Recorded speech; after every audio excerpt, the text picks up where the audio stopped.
E aí, amigos, tudo bem? Bom, hoje a gente vai conversar um pouco sobre Brás, Bexiga e Barra Funda e Laranja da China, do Antônio de Alcântara Machado. Antes de começar a falar sobre os livros em si, eu acho interessante contextualizar um pouco sobre quem foi o Alcântara Machado. Bom, ele nasceu no início do século XX em São Paulo e teve a maior parte da sua produção literária durante a década de 1920. E para quem não tá ligando o nome, a pessoa, São Paulo, década de 20, foi durante a década de 20 que aconteceu a explosão do movimento modernista no Brasil e especificamente São Paulo era o epicentro do movimento. Inclusive, o Alcântara Machado coordenou várias revistas modernistas que surgiram na época. Ele se formou na Faculdade de Direito em São Paulo, mas ele é jornalista de profissão. Ele, literariamente, é considerado um dos mais importantes escritores da primeira fase modernista. Mas esse reconhecimento é um pouco tardio, porque durante a década de 20 ele chegou a brigar com alguns modernistas, entre eles o Oswald de Andrade. Né? E assim, quem que não brigou com o Oswald de Andrade na época do modernismo, né? Esse cara... Não tinha quem gostava dele, gente. Não é possível. Esse cara parece ser a pessoa mais insuportável do planeta. Quando você pensa assim na figura do Oswald de Andrade. Sabe aquele macho ceboso? Brás, Bexiga e Barra Funda, para quem não é familiarizado com São Paulo, são três dos bairros que antigamente, eu não sei como estão hoje, mas antigamente eram os bairros operários de descendentes italianos. O primeiro conto do livro, ele chama de artigo de fundo. O artigo de fundo serve para ele explicar algumas coisas sobre a obra que a gente vai ler a seguir, né? E o artigo de fundo, pelo que eu entendi, ele é muito usado em jornal. E no próprio artigo de fundo, o autor deixa claro que o interesse dele ali era fazer um registro jornalístico sobre a vida da população desses bairros. Mas não é bem um registro jornalístico, porque são contos. Brás, Bexiga e Barra Funda é composto de contos com um caráter de crônica. Como assim? Ele pega acontecimentos desses bairros e conta pra gente, na forma de conto, como se fossem crônicas do dia a dia da população dali. E ele conta pra gente que um dos objetivos principais era fazer um registro do dia a dia dessa população, sem fazer julgamento, sem questões morais. O que ele fala que vai fazer, ele fala que não vai fazer, mas no final ele termina fazendo. Já chego lá. Esse livro, quando você procura em alguma lista dos 100 maiores livros da literatura nacional, ele está entre eles, porque, para a época que ele foi lançado, a linguagem dele era muito experimental. Como assim? O Alcântara Machado, por vir do jornalismo, ele imprimiu uma linguagem jornalística para o Brás, Bexiga e Barra Funda. Não só isso, a construção narrativa também fazia algumas experimentações durante os contos. O que faz esse livro muito importante por causa dessas características novas que ele imprimiu na literatura. Sobre os contos em si do livro. Eu não gostei muito dos contos, já vou admitir. E assim, o Alcântara Machado, ele é muito divertido. Ele escreve de uma maneira muito rápida, você lê muito rápido esse livro. E ele é engraçado. Ele coloca uma certa comicidade no que ele está escrevendo. O que deixa interessante o texto, porque você dá um sorrisinho de canto de boca às vezes. Só que o Brás, Bexiga e Barra Funda, especificamente, eu não gostei tanto dos contos. O Laranja da China eu gostei muito mais dos contos, já chego lá. Como ele tem esse interesse em não fazer um julgamento moral do que ele está escrevendo, das pessoas, etc. O livro ele fica muito rançosinho, sabe? Parece que você tá comendo farofa crua. É minha impressão, claro. E o que acontece? Por ele dizer que ele vai ter essa imparcialidade, os textos eles perdem uma animosidade, me parece, assim.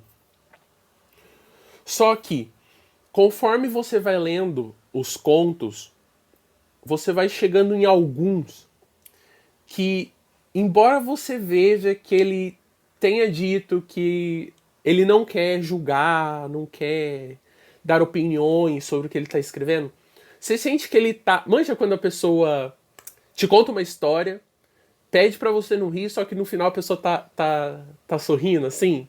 Tipo, eu falei que não era pra rir, mas tá todo mundo rindo, sabe? Ele fala, ó, não vou fazer, mas ele termina fazendo. Inclusive, o último conto, que é o Nacionalidade, ele tem uma característica muito singular, na minha opinião. Porque, o que acontece? Esse livro tem 2 livros, que é o Brás Bexiga e Barra Funda e o Laranja da China. E, cronologicamente, um foi lançado depois do outro. O Brás Bexiga veio primeiro e o Laranja depois. E o Nacionalidade é o último conto e ele parece que liga os 2 livros. Como assim? No Laranja da China, o Alcântara Machado ele tem uma escrita mais solta.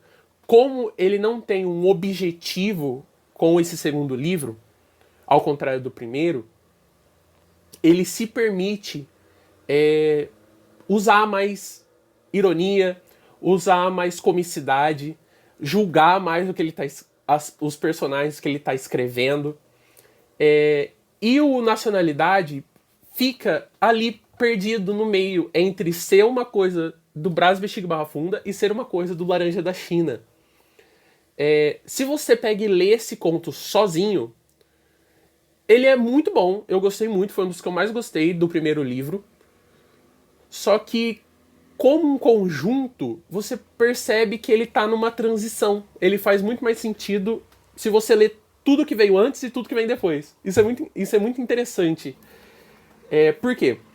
Porque ele traz o estilo de narrar do Brás Bexiga e Barra Funda e ele traz um pouco do estilo que ele vai usar para narrar os livros, os contos do segundo livro. E nisso, ele faz uma amálgama de tudo. Então, esse conto é o que ele mais peca com aquilo que ele prometeu não fazer no início. Mas isso não é um defeito, inclusive é um dos contos mais legais do livro. Eu vou fazer um parênteses aqui. Tem um conto que chama Corinthians 2 e Palestra 1. Que eu achei que ia ser muito interessante. Mas, gente, que conto chato, cara.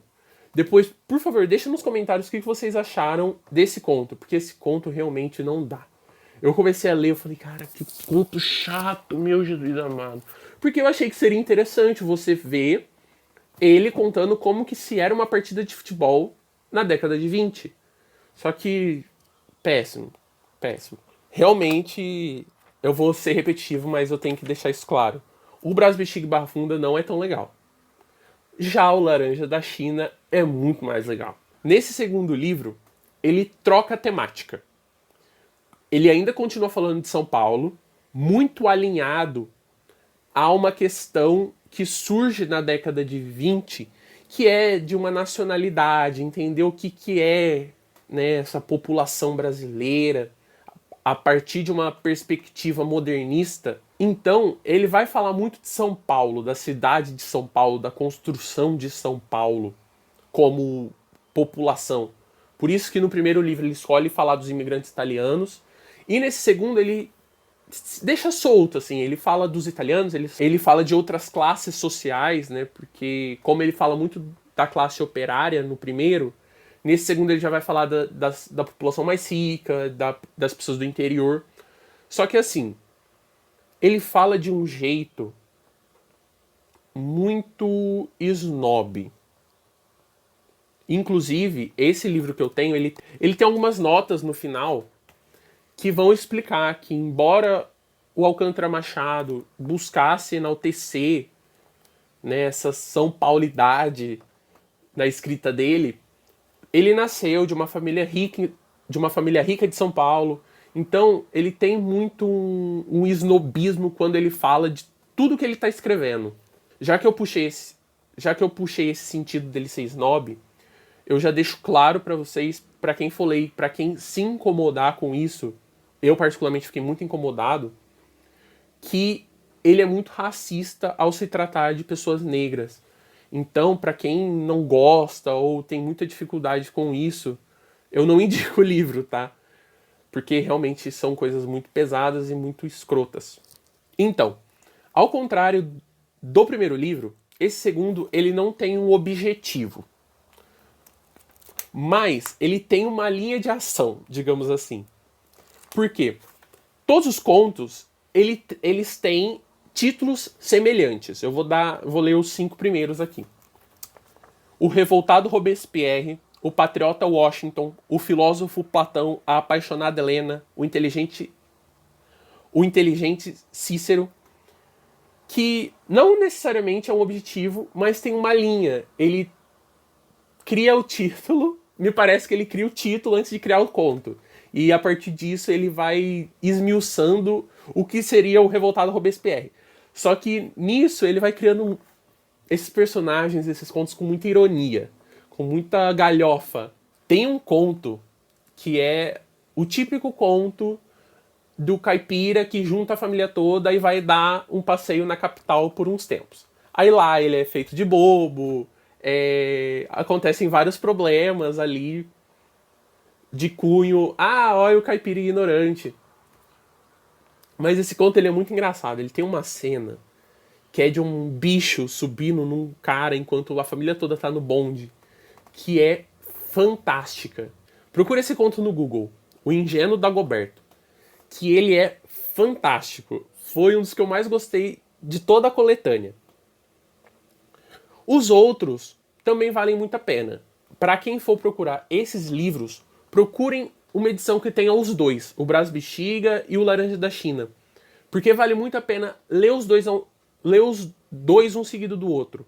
E assim, não se preocupe, é um livro fino, os contos são rápidos de ler, principalmente os do primeiro livro. Os do segundo, como ele muda a forma de escrita mesmo, na parte visual do texto. Ele tem parágrafos mais longos, tem menos diálogos.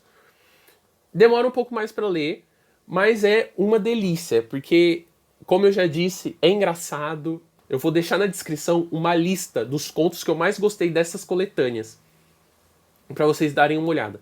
Eu acho que deve ser fácil de encontrar no Google, até porque tá tudo em domínio público. Mas deem uma olhada nas duas obras, vale muito a pena. Como experiência de leitura, porque esse livro é um dos clássicos da nossa literatura.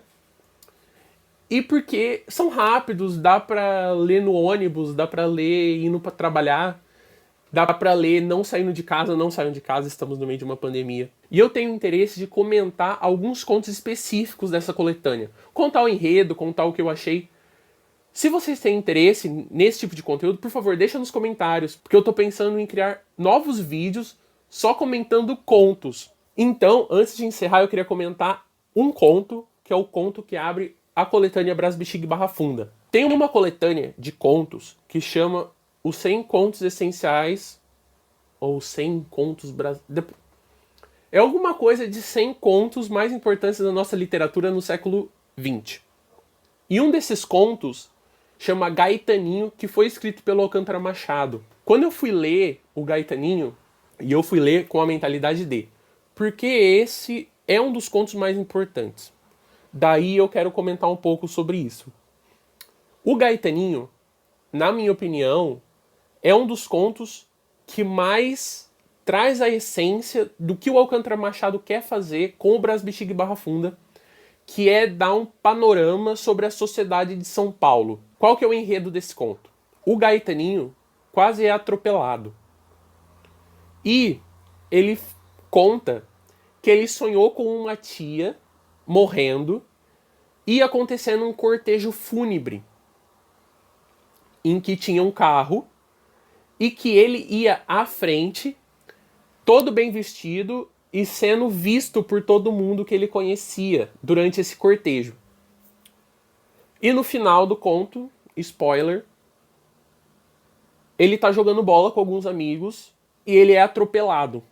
E o cortejo acaba acontecendo, só que em vez dele estar no carro da frente como a figura mais vista, ele vai no caixão. Qual que é, na minha visão, a importância desse conto? Como Alcântara Machado queria deixar registrado um momento, uma crônica da época, na época o automóvel estava vindo para o Brasil. Eu acho que era muito recente a vinda do automóvel, o automóvel particular. Então, quem tinha automóvel era uma pessoa muito rica, muito bem vista. E para as famílias pobres, o uso do automóvel era uma coisa muito rara. Inclusive, ele só acontecia em enterros, em casamentos, em algumas necessidades muito urgentes. Então, esse é o ponto de mostrar algumas mudanças que estavam acontecendo na organização urbana a partir da morte desse menino. Porque se jogar bola na rua é uma coisa muito comum. Eu mesmo joguei bola na rua. Só que naquela época, o automóvel não era uma coisa comum na rua. Então, a morte desse menino, por acidente, mostra como as coisas estavam mudando e algumas pessoas não estavam adequadas a essa mudança, ou a própria cidade não estava adequada a essa mudança. Então, meus amigos, foi isso. Essa foi a resenha de hoje. Eu indico muito a leitura desse livro. Tem contos aqui que são um pão de gostosos de ler. Não esquece de se inscrever no nosso canal, de deixar o joinha, que isso ajuda a compartilhar o vídeo e o canal a ser mais conhecido. Não esquece de seguir a gente nas nossas redes sociais. E a gente volta semana que vem com mais um vídeo de resenha. Semana que vem vai ser quadrinhos. Então fiquem espertos que vai ser uma pedrada, que é um quadrinho muito pesado. Se alguém tiver alguma sugestão de que quadrinho seria, por favor, deixa nos comentários.